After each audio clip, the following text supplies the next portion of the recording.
કલ્પવૃક્ષ પરિવારને ભાવથી જય સ્વામિનારાયણ, જય શ્રી કૃષ્ણ, જય સિયારામ, હર હર મહાદેવ, રાધે રાધે. ઉનાળો હવે શરૂ થવાનો છે અને જેમ જેમ ગરમી પડશે એમ શરીર છે એ ઠંડક માંગશે. અને જનરલી બધા લોકો ફ્રીજ ખોલી અને ઠંડુ બરફ જેવું પાણી પીતા હોય છે. બધા મનમાં એમ માને છે કે ફ્રીજનું ઠંડુ પાણી પીશું તો શરીરને ઠંડક મળશે, પણ નહીં.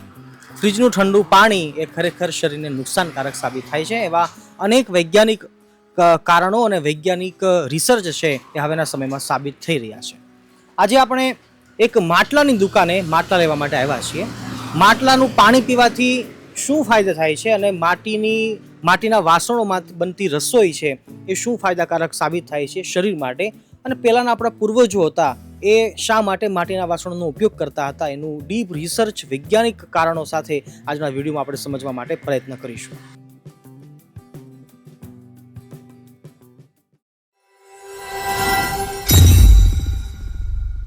અમે હાલ અમારા તાજપુર ગુરુકુળ એમનાથી નજીક મજરા તલોદ હાઈવે ઉપર ઘડકન ગામ પાસે અમે આ માટલાની બહુ મોટી દુકાન છે ત્યાં આવ્યા છીએ. દુકાનના ઓનર અમારી સાથે છે જયમીનભાઈ. આપણે એમની સાથે બે ત્રણ પ્રશ્નો ઉત્તર કરીએ જેનાથી આપણને વધારે ડીપમાં જાણવા માટે મળશે. જયમીનભાઈ, જય સ્વામિનારાયણ. જય સ્વામિનારાયણ. કેટલા વર્ષથી આપણે દુકાન છે? હા, અમારે 3-4 વર્ષ જેવું થયું અહીંયા. પહેલાં અમારે ગિયોડ અંબાજી મંદિર જોડે હતું, એટલે 15 વર્ષથી ત્યાં હતું. 15 વર્ષથી. તો મતલબ પરિવાર તમારો આ વસ્તુઓ સાથે સંકળાયેલો છે? હા, પહેલેથી આ છે વસ્તુ સાથે જ. તો શું લાગે કે પહેલાના સમયમાં લોકો વધારે ઉપયોગ કરતા હતા કે હવે વધારે ઉપયોગ કરે છે? પહેલાં વધારે કરતા હતા, વચમાં હવે ધીમે ધીમે બધા પાછું આવ્યું છે માટીનું બધું. હા, હવે વધારે થોડો ઉપયોગ કરવા લાગ્યા છે બધા. હા. જેમ જેમ લોકોમાં જાગૃતતા આવે છે એમ એમ બધા લોકો હવે ફ્રીજના પાણીઓથી દૂર ભાગે છે, એલ્યુમિનિયમના વાસણોથી દૂર ભાગે છે. અને હજીનો સમય એવો ભવિષ્યમાં આવશે જે પ્રમાણે હાલ દુનિયા ચાલી રહી છે પ્રમાણે શરીર લોકોના બધાના ખતમ થવા માંડ્યા છે. એટલે માટીનો ઉપયોગ હવે ધીમે ધીમે પાછો વધશે. આપણા પૂર્વજો કોઈ મૂર્ખ નહોતા અને કોઈ સુવિધા વગરના નહોતા, પૈસા બધા પાસે હતા, પણ એ લોકો આયુર્વેદ શાસ્ત્રને માનતા હતા. એટલે જમીનભાઈ કહ્યું એ રીતે હવે લોકો જાગૃત થવા માંડ્યા છે અને ધીમે ધીમે ધીમે હવે માટીના વાસણોનો ઉપયોગ છે વધવા માંડ્યો છે. જમીનભાઈ, તો અત્યારે કેટલી ખરીદી થતી હોય છે જનરલી? અત્યારે તો માટીનું બધું જ ઉપયોગ માટે બધા લઈ જ જાય છે. જેમ કે થાળી વાટકા બધું મળી રહે છે, રસોડા સેટ, પછી આપણે થેપલા બેપલા કરવી હોય તો એની માટેની કલાડી મળી રહે છે, પછી હાંડી મળી રહે સબ્જી બનાવવા માટે, દહીં માટે, એટલે બધું નોસ્ટોપ બધું રસોઈનું કામ માટીમાં જ થાય છે. બરાબર છે. એટલે આ બહુ મોટી દુકાન છે, નાનો મિની મોલ જેવું છે અને બધી જ વસ્તુઓ અહીં અવેલેબલ છે. જેમ કહ્યું એ પ્રમાણે હવે લોકો માટીના વાસણમાં ખાતા થયા છે, તો થાળી વાટકા ચમચી બધી વસ્તુ માટીની મળતી હોય છે. અને ખરેખર માટી સાથે જોડાવવું જોઈએ એવો આપણો આગ્રહ છે.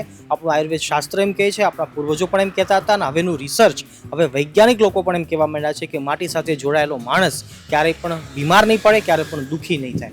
તો આવો આજે આપણે માટલું ખરીદીએ છીએ અને માટલાનું પાણી પીવાનો અમે આગ્રહ કરીશું તમને, અને આપણે આગળના વિડીયોમાં જોઈએ છીએ, મતલબ હવેના આ વિડીયોની અંદર આગળ જોઈએ છીએ કે માટીના માટલાનું પાણી પીવાથી શું શરીરમાં ફાયદા થાય છે.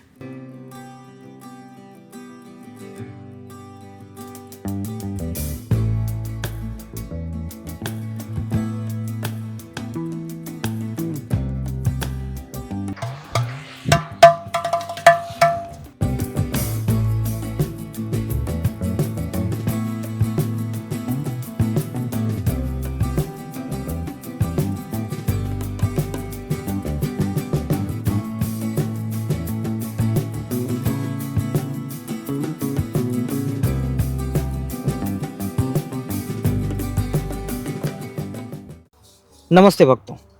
ઉનાળો શરૂ થઈ ગયો છે અને ઉનાળામાં જનરલી આપણે શું કરીએ, તરસ લાગે એટલે સીધા જ ફ્રીજ ખોલીએ અને બરફ જેવું ઠંડુ પાણી એ ગટગટાવી જઈએ. પણ એ સમયે તાજગી તો મળે છે. સમજો, ઠંડુ પાણી પીવાથી તાજગી તો મળે છે, પણ તમે ક્યારેય પણ વિચાર્યું છે કે આ ઠંડુ પાણી આપણા શરીર સાથે શું શું પ્રોસેસ કરી રહ્યું છે? આપણા દાદા દાદી વડીલો પૂર્વજો ક્યારેય ફ્રીજ પાછળ નહોતા દોડતા, એ હંમેશા માટલાનું પાણી જ પીતા હતા. તો શું આ માત્ર મજબૂરી હતી કે એની પાછળ કોઈ મોટું સાયન્સ હતું, વિજ્ઞાન છુપાયેલું હતું? આજે આપણે આ જ રહસ્યને સમજાવવાના છીએ અને ડિટેલમાં જાણવાના છીએ. નંબર 2, ફ્રીજના પાણીના ગેરફાયદા. સૌપ્રથમ સમજીએ કે ફ્રીજનું પાણી શરીર માટે કેમ નુકસાનકારક બની શકે છે. પાચન શક્તિ ઉપર એમની બહુ મોટી માઠી અસર થાય છે. ઠંડુ પાણી પીવાથી શરીરની રક્તવાહિનીઓ છે એ સંકોચાઈ જાય છે, જેના કારણે ખોરાક પચવાની પ્રક્રિયા ધીમી પડી જાય છે. ફ્રીજનું પાણી ગળામાં કફ જમાવવાનું પણ કામ કરે છે, જેના કારણે ગળામાં દુખાવો, વારંવાર શરદી થઈ જવી, એ ઉપરાંત હાર્ટ રેટ ઉપર પણ અસર એમની થાય છે. બહુ ઠંડુ પાણી પીએ તો વેગસ નર્વ એ એમને અસર કરી શકે છે, જેના કારણે હૃદયના ધબકારા પણ ધીમા પડી શકે છે. આયુર્વેદ અનુસાર અતિ ઠંડુ પાણી શરીરમાં વાત અને કફને વધારનારું સાબિત થયું છે. પછી શિયાળો હોય, ઉનાળો હોય કે ચોમાસું હોય, જેના કારણે અપચો, સાંધાના દુખાવા આ જેવી અનેક સમસ્યાઓ છે ઊભી થઈ શકે છે. એક વાત યાદ રાખજો, ફ્રીજનું પાણી ઠંડુ તો જરૂર હોય છે, નો ડાઉટ, પણ હંમેશા શરીર માટે સારું નથી હોતું. માટલાનું પાણી કેમ સારું હોય છે, હવે આ વાતને સમજવી જરૂરી છે. આપણા દેશી ફ્રીજ માટલાની એ કુદરતી ઠંડક છે એ ખરેખર અદ્ભુત હોય છે. માટલામાં નાના નાના છિદ્રો હોય છે, આ દેખાતા નથી છિદ્રો આપણને, પણ આ છિદ્રોમાંથી પાણી છે બાષ્પીભવન થવાથી અંદરનું પાણી છે કુદરતી રીતે ઠંડુ રહે છે. માટી છે એ આલ્કલાઇન સ્વભાવની હોય છે, જે શરીરના એસિડિક સ્વભાવને સંતુલિત રાખવામાં મદદરૂપ સાબિત થાય છે. એ ઉપરાંત મેટાબોલિઝમ પણ સુધારે છે. માટલાનું પાણી શરીરની પાચન ક્રિયા અને મેટાબોલિઝમને સુધારવામાં ખૂબ જ મદદરૂપ સાબિત થયું છે. અને એ ઉપરાંત માટીમાં રહેલા કુદરતી ખનિજો એ પાણીમાં ભળી અને શરીરને ફાયદો પણ પહોંચાડે છે. એટલે યાદ રાખીએ કે માટલું માત્ર પાણી ઠંડુ નથી કરતું, પણ પાણીને જીવંત બનાવી દે છે. હવે સમજો, કુંભાર અને સામાજિક સંદેશ છે એ પણ સમજવા જેવો છે. માટલા બનાવનારા કુંભાર લોકો કેટલી મહેનત કરે છે. તડકામાં બેસી અને કલાકો સુધી આ ચાક ઉપર એ માટી ઘસી અને આ સુંદર માટલા આ તૈયાર કરે છે. અને મોંઘા ફ્રીજ આપણે જરૂર ખરીદી લઈએ છીએ, પણ માટલું લેવાનું હોય ત્યારે ઘણીવાર આપણે ભાવતાલ પણ કરતા હોઈએ કે આટલું બધું મોંઘું માટલું હોય, તો નાનું છે પણ આટલું મોંઘું કેમ. પણ યાદ રાખજો કે જ્યારે તમે એક માટલું ખરીદો છો ત્યારે તમારા સ્વાસ્થ્યને તો ફાયદો થાય જ છે, પ્લાસ્ટિકનો કચરો પણ ઓછો બને છે. આ બહુ મોટો એક પ્રશ્ન છે, અને એક કુંભારનું ઘર પણ ચોક્કસ ચાલે છે. નિષ્કર્ષ જો આપણે સમજીએ તો આપણે આધુનિક ચોક્કસ બન્યા છીએ, ટેકનોલોજીમાં આપણે આગળ જરૂર વધી રહ્યા છીએ. આ ચોક્કસ સારી વાત છે, આપણે એને સપોર્ટ કરીએ છીએ, પણ શું એના માટે આપણે એવી પરંપરાઓ ભૂલી જઈએ જે આપણને સ્વસ્થ રાખતી હતી? આ ઉનાળામાં ફરી એકવાર માટીની સુગંધ તરફ પાછા ફરીએ તો ખરેખર આનંદ થશે. તો ભક્તો, તમારા ઘરે માટલું છે કે નહીં એ તમે કોમેન્ટમાં જરૂર લખજો. અમે તો આ ઉનાળો, આ ગરમીના દિવસોમાં ચોક્કસ માટલાનું પાણી જ પીવાના છીએ. અને અમારા સંતોને તો એવી ટેવ પણ હોય છે કે ફ્રીજનું પાણી અમે જનરલી નથી પીતા, પછી શિયાળો, ઉનાળો કે ચોમાસું કોઈ પણ હોય. હા, ક્યારેક બહુ ઠંડા પાણીની જરૂર પડે ત્યારે વળી કદાચ થોડુંક ઠંડુ પાણી પીતા હોઈએ, પણ માટલું છે બારે માસ એનો અમે ઉપયોગ કરીએ છીએ.